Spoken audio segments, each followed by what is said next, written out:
ओम श्री गणेशाय नमः। श्री आशुतोषाय नमः। श्री हरिवंश पुराण विष्णु पर्व अध्याय 64। श्री कृष्ण का नरकासुर के भवन में प्रवेश करके वहाँ के धन वैभव तथा 16,000 कुमारियों को द्वारका भेजना और स्वयं देवलोक में जा अदिति को कुंडल दे वहाँ से पारिजात लेकर लौटना। वैशंपायन जी कहते हैं, जन्मेजय, इंद्र के समान पराक्रमी भूमिपुत्र नरकासुर का वध करके इंद्र के छोटे भाई श्री कृष्ण ने उसके भवन का निरीक्षण किया। तदंतर नरकासुर के धनागार में जाकर भगवान जनार्दन ने अक्षय धन और भांति भांति के रत्न देखे। मणि, मोती, मूंगे, वैदूर्य मणि के ढेर, चंद्रकांति मणि की पर्वतोत्तम राशि तथा हीरो के संग्रह देखे। जाम्बूनद तथा सात कुंभ नामक सुवर्णों की बनी हुई बहुत सी ऐसी वस्तुएं वहां दृष्टिगोचर हुई जो प्रज्वलित अग्नि और शीत रश्मि चंद्रमा के समान प्रकाशित हो रही थी। बहुमूल्य शैया तथा सिंहासन भी देखने में आए। वहीं उन्होंने वह विशाल छत्र भी देखा जो वर्षा करने वाले मेघ के समान उज्ज्वल सुवर्ण की लाखों धाराएं बहा रहा था। उसका सुंदर दंड सुवर्ण का बना हुआ था तथा उसकी कांति चंद्रमा के समान श्वेत वर्ण की थी। हमने सुना है कि वह छत्र नरकासुर पहले वरुण के यहाँ से छीन लाया था। नरकासुर के घर में जितने रत्न और असंख्य धन देखा गया, उतना राजा कुबेर, इंद्र और यम के पास भी नहीं था। रत्नों का वैसा संग्रह कुबेर आदि के यहाँ भी ना तो कभी देखा गया और ना ही सुना गया। भौमासुर, निसुंद और दानव हयग्रीव के मारे जाने पर मरने से बचे हुए जो दानव और खजाने के रक्षक थे, वे उन बहुमूल्य रत्नों और अंतपुर की वस्तुओं को भगवान श्री कृष्ण के पास ले आए, जिन्हें पाने और रखने की योग्यता एकमात्र श्री कृष्ण में ही थी। दैत्यों ने कहा, जनार्दन, ये जो नाना प्रकार के बहुसंख्यक मणि रत्न हैं तथा जो भयंकर रूप वाले गजराज हैं, जिनके ऊपर बिछाई जाने वाली कालीनें मूंगों से विभूषित हैं, जो सोने के तारों से बने हुए रस्सों से कसे जाते हैं, जिनकी जंजीरें बहुत बड़ी हैं, जो धनुष और तोमर आदि अस्त्र शस्त्रों से सुशोभित होते हैं, जिनके अंकुश बड़े सुंदर हैं तथा जो नाना प्रकार की सुंदर पताकाओं द्वारा चितकबरे दिखाई देते हैं, उन गजराजों की संख्या 20,000 है। इनसे दूनी हथिनियाँ हैं। 8 लाख उत्तम देशी घोड़े हैं। इनके सिवा बहुत सी गौएं हैं। इनमें से जिनके लिए आपको जितनी आवश्यकता हो, उतनी संख्या में हम इन सबको वृष्णि और अंधक वंशी यादवों के निवास स्थान द्वारका में पहुंचा देंगे। प्रभु, महीन महीन ऊनी वस्त्र, अनेक प्रकार की शैया, बहुत से आसन, इच्छानुसार बोलने वाले और देखने में सुंदर पक्षी, चंदन और अगरूर काष्ठ कला गुरु तथा तीनों लोकों में जो धन और रत्न यहाँ संचित हैं, उन सब पर आपका धर्मतः अधिकार हो गया है। हम उन सबको वृष्ण्य अंधकपुरी द्वारका में पहुँचा देंगे। देवताओं और गंधर्वों के यहाँ जो रत्न है, वहाँ नागों के यहाँ जो वैभव है, वे सब यहाँ नरकासुर के भवन में विद्यमान हैं। भगवान कृष्ण ने वह सारा वैभव लेकर उसकी परीक्षा करके सबका सब दानवों द्वारा द्वारकापुरी को पहुंचा दिया। तदंतर माधव ने सुवर्ण की वर्षा करते हुए वरुण के उस छत्र को स्वयं ही उठाकर गरुड़ पर रख दिया और मूर्तिमान मेघ के समान आकाशगामी पक्षी प्रवर गरुड़ पर वे स्वयं भी बैठ गए। तत्पश्चात वे गिरिश्रेष्ठ मणि पर्वत के समीप गए। वहाँ बड़ी पवित्र हवा चल रही थी। सोने के समान रंग वाली मणियों की निर्मल प्रभाएं सूर्य को तिरस्कृत सा करके प्रकाशित हो रही थी।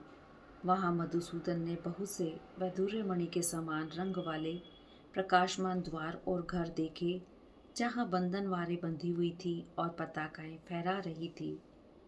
वह मणि पर्वत बिजली से गुथे हुए मेघ के समान प्रकाशित होता था, जिनमें सोने के विचित्र चंदोवे तने हुए थे। ऐसे महल उसकी शोभा बढ़ाते थे। वहाँ मधुसूदन ने श्रेष्ठ सुवर्ण के समान कांति वाली प्रधान प्रधान गंधर्वों और देवताओं की उन प्यारी पुत्रियों को देखा जो उस पर्वत की कंदरा में कैद की गई थी। उन सब के नितंब भाग स्थूल और मांसल थे। नरकासुर ने सब ओर से लाकर उन्हें रख छोड़ा था। वह प्रदेश स्वर्ग के समान सुखद था। वहाँ रहती हुई वे कुमारियाँ नरकासुर से पराजित नहीं हुई थी।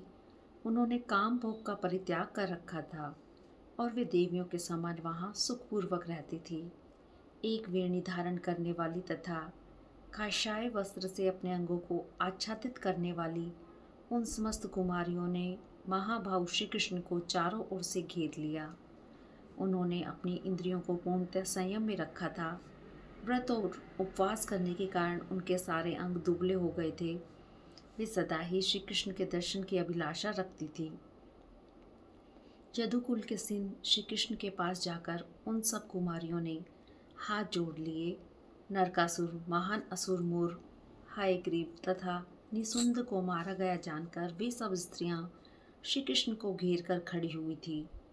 जो बड़े बूढ़े दानव उन कुमारियों के रक्षक थे, उनकी अवस्था बहुत अधिक थी। उन सब ने हाथ जोड़कर यदुनंदन को प्रणाम किया। वृषभ के समान विशाल नेत्र वाले श्री कृष्ण का दर्शन करके उन समस्त सुंदरियों के मन में उन्हें पति बनाने का संकल्प उदित हुआ।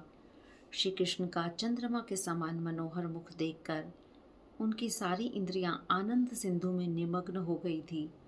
वे अत्यंत हर्ष में भरकर उन महाबाहु से इस प्रकार बोली, भगवान, पूर्व काल में वायुदेव ने संपूर्ण भूतों के मनोभाव को जानने वाले देव ऋषि नारद ने भी जो बात कही थी वह आज सत्य हो गई। उन्होंने कहा था कि शंख, चक्र, गदा और खड्ग धारण करने वाले जो सर्वव्यापी नारायण देव हैं, वे भूमिपुत्र नरक का वध करके तुम सब लोगों के पति होंगे। हम चिरकाल से जिन शत्रुदमन श्याम सुंदर के विषय में बहुत कुछ सुनती चली आ रही हैं, आज उन्हीं परम प्रियतम प्रभु को प्रत्यक्ष देखने का हमें सौभाग्य प्राप्त हुआ। आज आप परमात्मा के दर्शन से हम सब कृतार्थ हो गई। तब इंद्र के छोटे भाई माधव ने उन समस्त कमल नयनी युवतियों को सांत्वना दी, उनकी ओर देखा और उनसे वार्तालाप किया। इसके बाद मधुसूदन केशव ने उनका यथोचित सम्मान तथा उनसे संभाषण करके उन्हें किंकर नामक दानवों से युक्त शिविकाओं पर सवार कराया। वायु के समान वेगशाली किंकर नामक सहस्त्रों राक्षस उनकी शिविकाएं ढोने लगे। उस समय उनका महान घोष सर्वत्र छा गया। उस पर्वतराज मणि पर्वत का जो सर्वोत्तम एवं प्रशंसित शिखर था, वह निर्मल सूर्य एवं चंद्रमा के समान प्रकाशित होता था। उसमें मणि एवं सुवर्ण के फाटक बने हुए थे। वहाँ पक्षियों के समुदाय, हाथी, मृग, सर्प और वृक्ष शोभा पाते थे। बंदरों के समुदाय सब ओर भरे हुए थे। वहाँ के प्रस्तर और शिलाएं बहुत सुंदर थी। वराह और रुरु मृग उसका सेवन करते थे। वहाँ अनेकानेक झरने गिरते थे। उसके कई बड़े बड़े आंतर शिखर थे। उसके शृंग और वृक्ष विचित्र शोभा से संपन्न थे। मणि पर्वत का वह शिखर अत्यंत अद्भुत और अचिंत्य था। मृगों के झुंड वहाँ दौड़ लगाते रहते थे।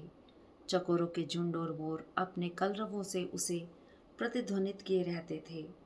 अत्यंत बलशाली भगवान श्री कृष्ण ने अपनी दोनों भुजाओं से उस तेजस्वी पर्वत शिखर को उखाड़कर पक्षी प्रवर गरुड़ की पीठ पर रख लिया।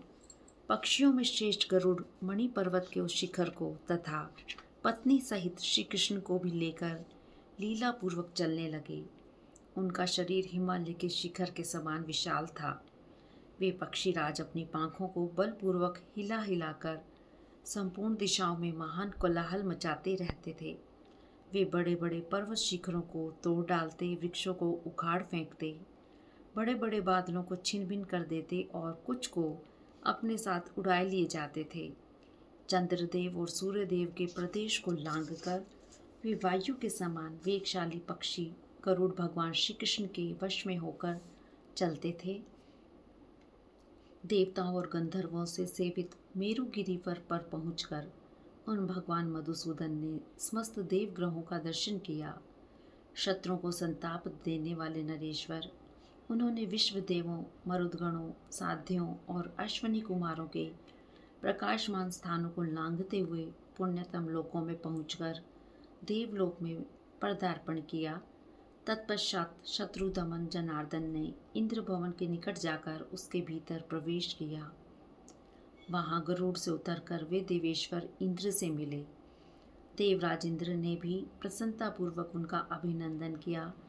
उस समय अपनी महिमा से कभी च्युत न होने वाले पत्नी सहित नर श्रेष्ठ जनार्दन ने भी वे दोनों दिव्य कुंडल उन्हें देकर देव प्रवर इंद्र को प्रणाम किया।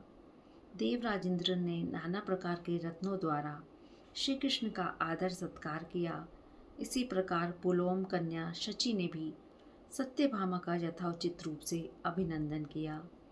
तदंतर इंद्र और भगवान श्री कृष्ण दोनों ने एक साथ होकर देव माता अदिति के अत्यंत समृद्धिशाली दिव्य भवन में प्रवेश किया। वहां उन दोनों महात्माओं ने महाभागा तपस्विनी अदिति का दर्शन किया, जिनकी सब ओर से अप्सराएं उपासना करती थी। वहां अदिति नंदन शचिवल्लभ पुरंदर इंद्र ने वे दोनों कुंडल अपनी माता को दे दिए और उनके चरणों में प्रणाम किया। इंद्र ने जनार्दन को आगे करके उनके पराक्रम की बुरी बुरी प्रशंसा की। अदिति ने अपने उन दोनों पुत्रों को प्रसन्नतापूर्वक हृदय से लगाकर उनका अभिनंदन किया और दोनों के लिए अनुकूल आशीर्वाद प्रदान किया।